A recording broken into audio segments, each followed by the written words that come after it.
My name is Tim Carstens. I'm a software engineer at a zero-knowledge company called Risk Zero. But today, I'm not actually going to be talking about Risk Zero stuff. I'm not going to be talking about really my stuff. Instead, I'm going to be talking about a community thing that we are just simply participating in. So today, I'm going to talk about a benchmarking effort initiated and maintained by Delendum Research in collaboration with Polygon Miden and Risk Zero. Picking a ZKP library is hard. Like, if I was wearing my Risk Zero hat, I would tell you it's very easy. You pick Risk Zero.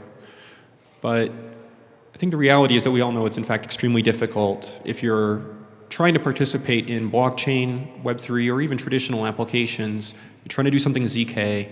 The first problem you encounter is which ZKP system are you going to invest a ton of effort into and adopt and probably be stuck with for a while? It's a very hard question.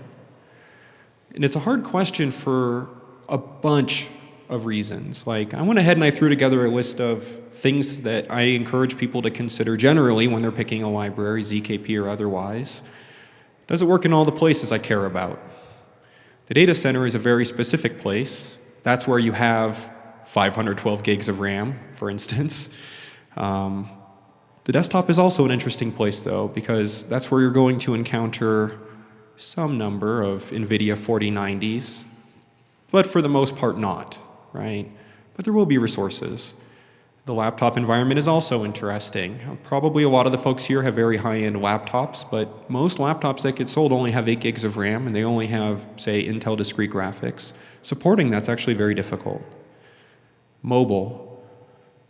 This is a high-value target that has some of the slowest RAM of any device that you use today, and it's extremely power constrained. So have fun doing a ton of arithmetic on there. The browser environment is even worse. If you're in JavaScript, it's a 4 gigabyte address space. Same thing in WASM.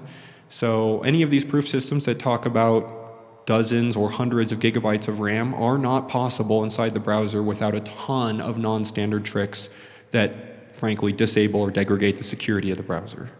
That will be different. That will change in several years. But for the time being, the browser is actually an incredibly hard environment to support for ZKPs. And then, of course, the chain. The world computer is not a very high-performance computer. And this makes it difficult to do things that involve computing.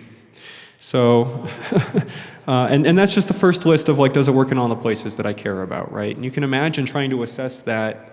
If you download a library and you're trying to assess that, you can imagine it might take you 2-3 days to work through all those different kinds of things if you're super good at all those different things. Haven't even talked about all this other stuff, right? Does it support all, can it do the things I want it to do, right? And right now, I would contend that really none of the ZKP systems can do all the things that you want them to do. You know, they're all just, we're in this era of significant expansion of capabilities, but if there was one that could do it all, we wouldn't be talking about ideas for next generation VMs and everything, would we, right? And then all this other stuff.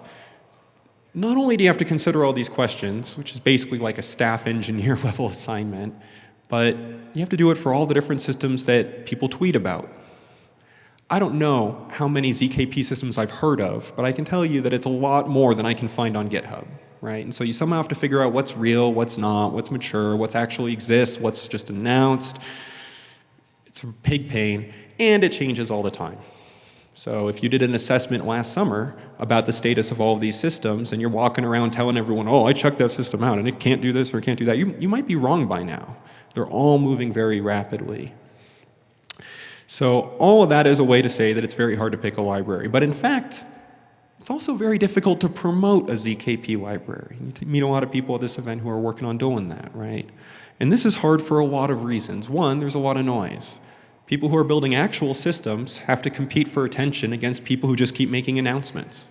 This is hard. It's a hard fucking bar to, you know, so. But then additionally, you have to actually, like, do the real work. You know, you have to show that your system works, not just on a slide deck, but that it really works in a whole bunch of systems. You're going to have people at all these hacker houses. A lot of them are pretty new to programming, and they're going to try to get your system to work in all these crazy places that you would think no sane person would even try. And you're going to get all this feedback. You have to do all these things. And as you're doing all of this, you have to keep the market informed as your system matures, because, again, People will check out your system, and they will form an opinion of what it's capable of, and they won't know 6 months later that you've improved it significantly. And so if you're trying to produce these systems, it's actually extremely difficult. Our company has, I don't know, a half dozen people whose full-time job is just to try to keep people informed of what we're doing, right? It's a high bar.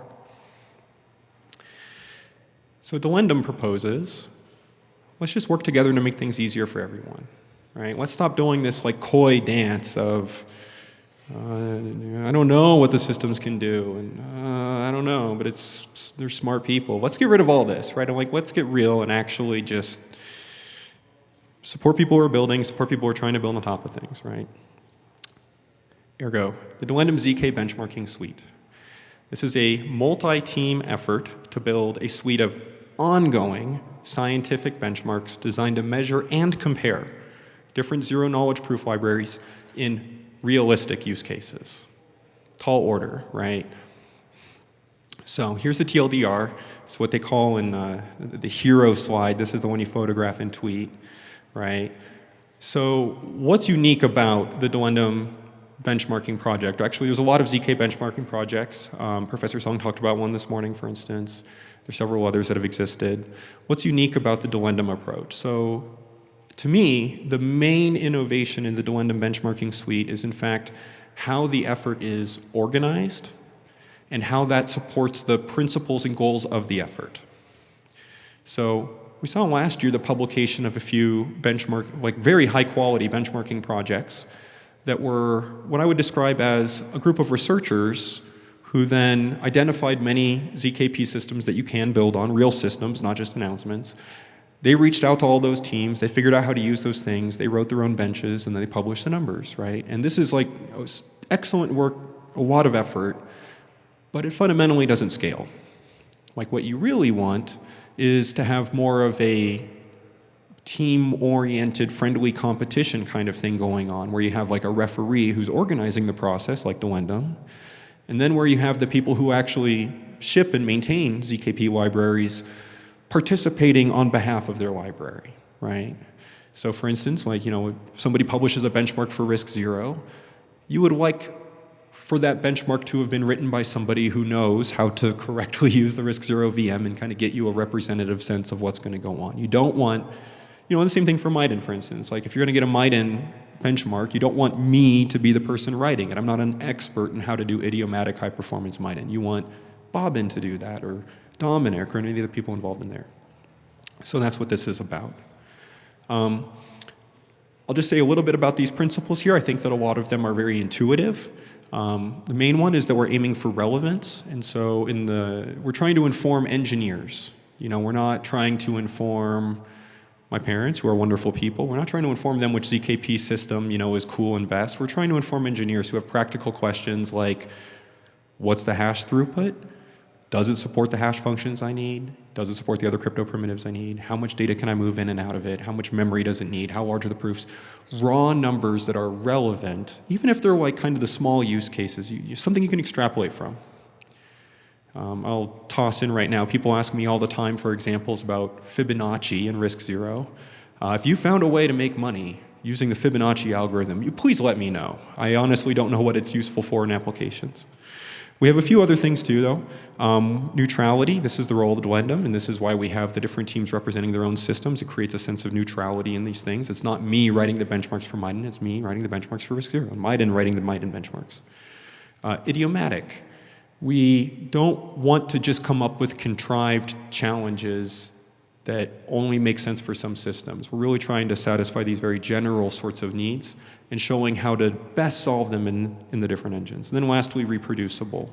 Delendum has provided orchestration that allows us to rerun these tests across a suite of different machines and actually really see what's going on and keep track of the numbers. Current status for everything. Right now, the two participants are Polygon MIDEN and RISC-0. We just did our first release earlier this year of our first benchmark, which is just the first test, show that we have a process, show that we can all work together. Right now, we are adding additional benchmarks, and we're also especially looking for more teams who want to participate and get their system out there and show that their system is more than just a Twitter announcement. lots of ways to get involved. Even if you're not a ZKP maintainer, if you're a student, you just want to participate somehow in this space, we do need people really for all the skill levels, everything from DevOps, documentation, benchmark design, all this stuff. It is a really good opportunity to meet and work with essentially all the engineers working on actual real-world ZKP systems. It's a really fun thing, and you should absolutely reach out to us. That's all. Sorry again for not having a bunch of black slides. Thank you so much for sitting through. Let me know if you have any questions. Thank you.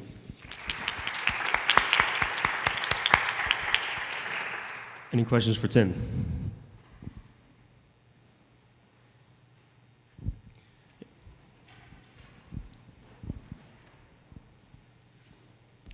Thanks. This sounds very interesting. So you talked a bit about the idea of the benchmarks being idiomatic, but also of trying to have some form of reproducibility, being quite scientific, whatever that means. I guess, how do you square the idea of being idiomatic across different proving systems to showcase what they can do well, or maybe that they don't do well, versus having benchmarks that are, reasonably comparable? Excellent question. So that specific issue is one of the main things actually that we talk about in the selection of what our benchmarks are and what we as a group should accept from the participants. So I went ahead and flipped back to one of our slides that shows numbers for what's called hash chaining, right? So hash chaining is where you take the hash of the hash of the hash of the hash of the data some number of times. So in the RISC-0 VM, we have native support for SHA-2 256. So we have amazing performance for that relative to other things for which we don't have native acceleration. The situation for Miden is different. They have native support, I want to say for Blake 3. See, this is the value of them actually doing their thing. It's not about me guessing. But they also have library support for other hashes. And so the benchmark challenge is show us your throughput for hash chaining. And the idiomatic part is that Miden can show that they have libraries that can idiomatically do this for multiple different hashes, and that this is a thing that they wanted to demonstrate as a part of the suite. In contrast, RISC-0 does not yet have that level of maturity. We have really, as far as I know, actually best-in-class performance for SHA-2 specifically. But for the other things, we would have completely unremarkable performance, as we would have to emulate the finite fields and do other things in our ISA. And so this is one of those places where we try to strike that balance. The idiomatic side of it would be, for instance, if you are on RISC-0 and you had free choice of which hash function to use, you were not trying to be backwards compatible with an existing protocol, idiomatically you'd pick SHA-2, but you would pick a different hash function idiomatically in Miden. And so this is kind of the balance. And so here you can see that there's kind of two ways to look at this comparison. If you are specifically looking for SHA-2, you can look right at the SHA-2 column and say, okay, that's the system that I want for SHA-2. Or if you're looking specifically for Blake 3, I think this chart also tells a story for Blake 3. So there's a few different kinds of comparisons here. The important thing is, I think this is one of the healthy and really positive competition kind of aspects of the Delendum benchmark in particular.